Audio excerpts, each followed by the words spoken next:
Hello and welcome to Dee Dee Blooms. I am going to show you guys my Cymbidium collection and how things are going this year. I grow the majority of my Cymbidiums, or at least my largest ones, outside on my back patio. But I do have a few of them that I am growing inside that I want to show you first, and then we will go to out on my back patio. I am currently in my office slash grow room. Some of you might have seen snippets of my grow room. I have lots and lots of plants in here, and this is where I have several of my indoor Cymbidiums. I'm going to start with the smaller one here. Sorry, this room also turns into a mess quite often. So I've got some sewing machines here. It's just kind of a hodgepodge of a room. This is my Cymbidium Rectum. It is a species orchid. I bought this, oh gosh, I'm going to say a little over a year ago at least, maybe 14, 15 months. Right now the vendor is escaping me, or the nursery I bought it from, but I really liked the different type of leaves, the really strappy kind of Tourette looking leaves. Hopefully you can see that. It started struggling for me, so I repotted it maybe 8 months ago, 7, 8 months ago, and it seems to be doing better. It's putting out some new leaves in the middle there. You can see the really pretty pattern. I like the dark edge to the base of the leaf, and I'm hoping it's gonna keep growing and will thrive for me and someday bloom. And I'm hoping I can also graduate this outside. I'm keeping it indoors at this point because I struggled with it. It was all in moss from the nursery, and it started rotting. All the roots started just going like months in too, so I must have left it too wet for too long at a certain point, and so now I've put it into bark moss mixture, and there's a nice, oh, if my camera would focus, a nice root tip there. So it seems to be recovering. I'm very encouraged. My very, very first Cymbidium that I ever got is one that's, I think, fairly common in collections. It's been around for a while, Cymbidium Dorothy Stockstill, Forgotten Fruits. I think I've also heard it called Forbidden Fruits, but this is the tag that came with it from the local nursery here in Southern California. And I believe it was a division. And I grew it outside for almost the first year. I got this April of 2021, so I've had it for 2 years now. And the first year I grew it outside, and it started to rot, and it got totally attacked by pests. And I'm still having that problem even indoors. So this last year I've only grown it indoors, and I'm still getting some little buggers you can see on this newer leaf chewing on it. So I keep treating it, and it rotted. Let me see if I can show you somewhat well. There's a couple big pseudobulbs that rotted, and I tore those off when I repotted it because I had it in a totally different hanging basket setup, and it started rotting outside and again getting chewed up by bugs. And little by little, these healthy pseudobulbs now are desiccating. They started with rot and now they're desiccating, so I'm hoping it's healing itself. I've just kind of given it up to fate if this is going to make it or not, but I've grown this growth right here, and it's huge. long leaves. I've grown this one here since it's had all the troubles indoors, and it's also been growing this one. It has not bloomed for me. It was in spike when I bought it 2 years ago. I really think it's just still trying to come back from the rot and the loss of some of its main pseudobulbs, and it was beautiful. I'll try to find some photos and put it up in this video. If you don't see it, I couldn't find them, but I'm pretty sure I have some good photos of what the flowers did look like when they opened. Just gorgeous. I really hope I save this one. It's a big one, and it might just stay indoors all the time for me because it's so prone to pests. The third one I have indoors here is this Cymbidium Dryad, and yep, I got this one from Brookside Orchids, and this is a newer acquisition for me, and sanderae and insigne are species, so it's a species cross.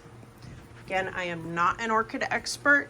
Do not quote me on how I say things. Please don't hold me to that. But it's a species cross, and the flowers image I saw was just gorgeous. So I hope you look this one up.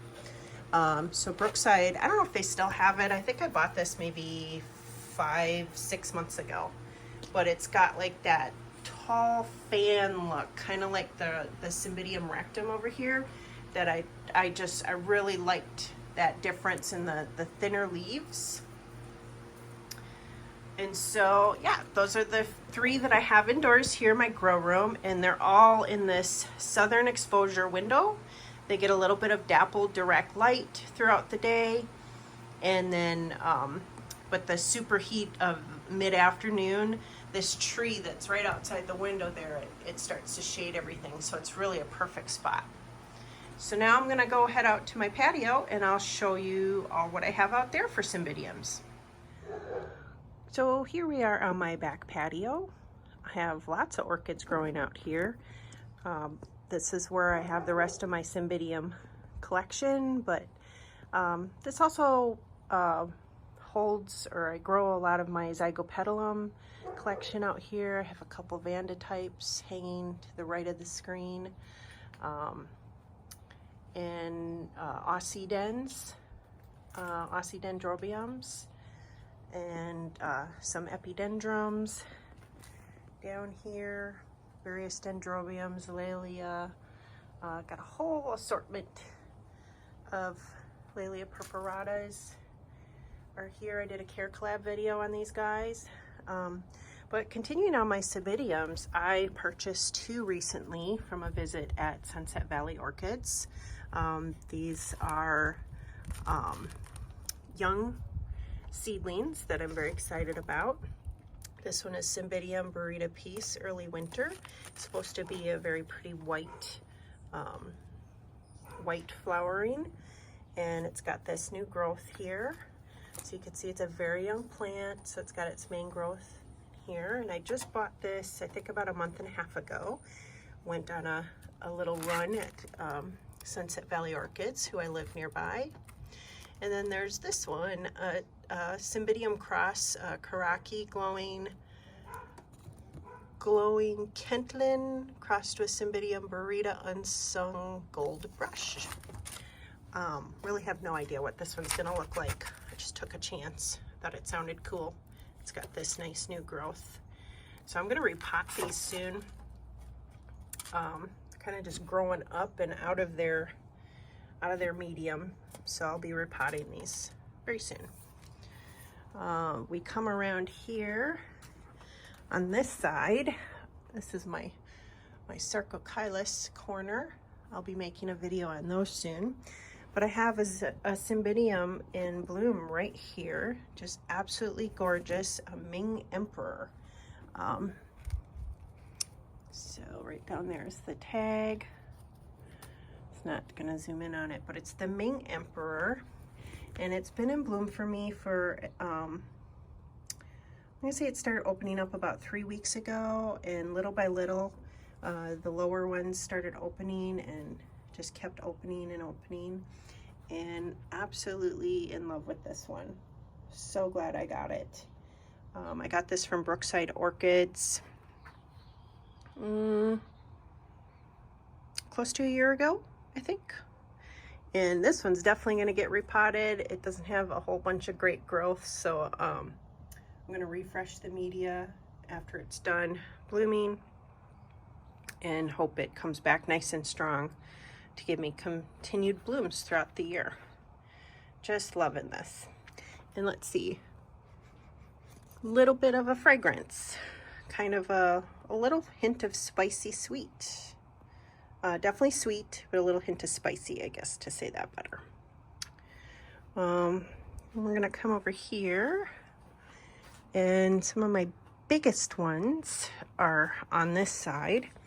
I'm gonna start here. This one is a summer blooming one for me. This is a Cymbidium Golden Elf, and it has been a reliable grower. I've got a new growth down here. I'll try to post a picture of the flower.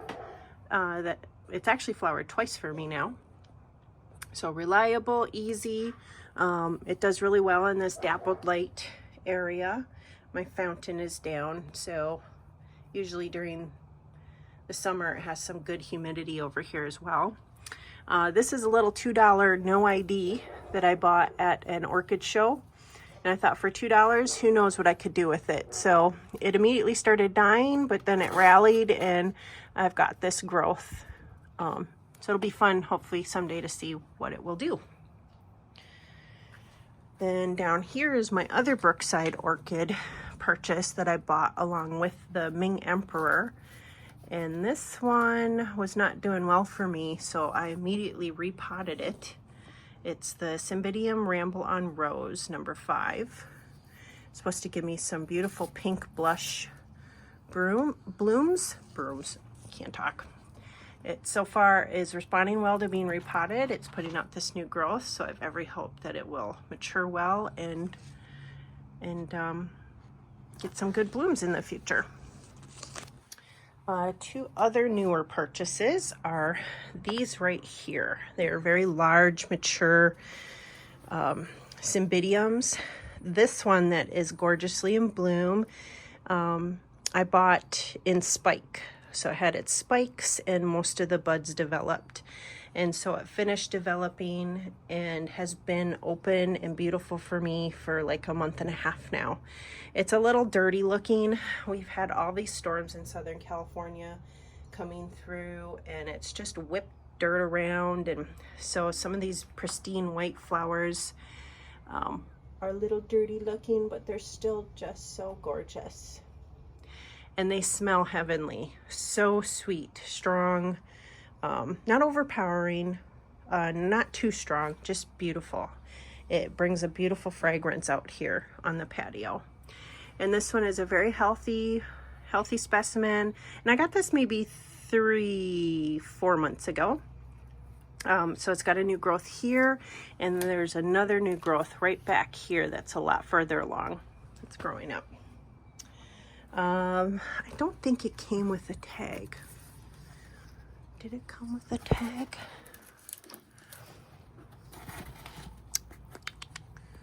I don't see a tag. So a lot of times at some of the nurseries I go to that are like just all-purpose garden centers, they don't even have tags. So I don't know what this one really is, but it's gorgeous and I'm happy to have it. This one, which I got at the same nursery, actually came with a tag. And it's Jessie Blackiston crossed with Peter's Fire Yellow Spot Pink. So I'm kind of hoping this is going to be more of a yellowy one with pink highlights, but someday we'll see. It did not have any spikes when I purchased it. I've got a new growth coming in down here. It just seems to be maturing and maturing. This might end up being a summer bloomer for all I know, like the Golden Elf over there in the dappled light. And then finally, one of my longest ones I've had, I purchased this close around the same time as my Dorothy Stockstill that I'm growing inside. And last year I posted a video of a huge mistake I made. When the temperatures started dropping at night, I thought I needed to move this one in to protect it. And so I brought her inside, and she had 2 gorgeous flower spikes that she had just started pushing out. So there weren't even any buds developed. So indoors, she finished developing the buds and went right to dropping every single one of them. So I had a total loss of 2 gorgeous flower spikes because I moved the Cymbidium. It was a huge lesson. There's a video from at least a year ago if you want to check it out. Never move your Cymbidium once it pushes a spike. Even if the spike is little, don't move it. It's like it's smart enough to know that you moved it. Well, she came back for me with one beautiful flower spike this year, and I'm so happy. When I purchased this one close to 2 years ago, she was in full flower and the flowers were just starting to fade, and I fell in love with this bronzy, orangey yellow with a dark lip as soon as I saw her. So I was like, I must have you. And now it's been almost 2 years, and yay, I get to see her beautiful flowers again. So very happy. I did not move her at all. She has stayed outside and been doing really well with temperatures all the way down into the upper 30s. And all of them up here, that's what they've been experiencing. We've had a really cold winter here in Southern California, and so they can take it. They can take the heat, they can take the cold. You know, pull back on the watering when it's cold at night. So I started watering maybe once every couple weeks, and they've been doing just fine out here. And I fertilize every week, and then I do, so they call it weekly. So I fertilize every week, a week solution, and then the 4th week I do a flush. So lots of watering to flush out any excess minerals. So yeah, that's what I've got for Cymbidiums. I think I've got enough. I don't have a huge patio or a lot of space. Oh, there I go, put my finger in the viewfinder again. So I think this might just complete my collection, especially if they all make it. And we'll give you another shot here of the Ming Emperor. Just gorgeous. And thank you so much for watching. If you have any questions on how I'm taking care of them, hopefully I've given you some tidbits during the video, but let me know if you have any questions. Thanks, have a good day.